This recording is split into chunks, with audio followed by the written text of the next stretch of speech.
আমাদের আজকের প্রথম রাইডিং হবে অক্স।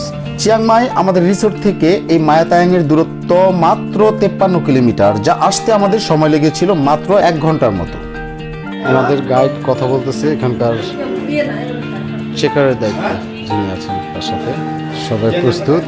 এখানে বলে রাখা ভালো, আজকের ভ্রমণ শুরু হয়েছিল আমাদের সকাল 8:30 থেকে এবং সারাদিনের সকল অ্যাক্টিভিটিস কমপ্লিট করে আমাদেরকে আবার এই গাইড পৌঁছে দেবে আমাদের রিসোর্টে ঠিক বিকাল 4:30টার মধ্যে।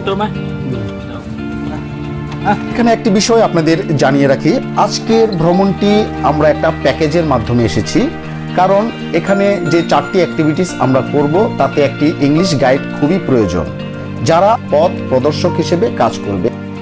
তো বন্ধুরা, শুরু করতে যাচ্ছি আজকের 4টি অ্যাক্টিভিটিসের প্রথম অ্যাক্টিভিটিস অক্সকার্ট রাইডিং। থাইল্যান্ডে এসে গরুর গাড়ি চড়া, হ্যাঁ, ব্যাপক অভিজ্ঞতা।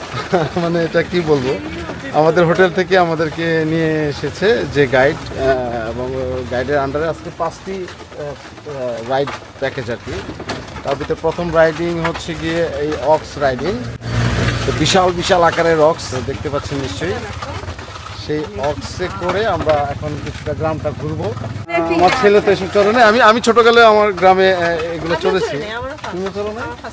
আমি অনেক চলেছি আমার বড় পিসির বাসায়, মানে ফুপুর বাসায়।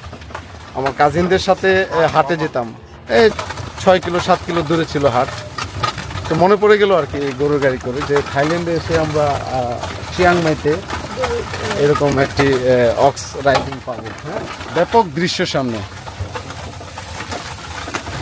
তবে এখানে একটা ইয়ে আছে, মানে কোনো ছবি তোলা যাবে না, কোনো ফ্ল্যাশ করা যাবে না, ফ্ল্যাশিং ছবিগুলো করা যাবে না, ভিডিও আপনি করতে পারবেন, সমস্যা নেই, কিন্তু ফ্ল্যাশ যেগুলো আছে ফ্ল্যাশ করা যাবে না।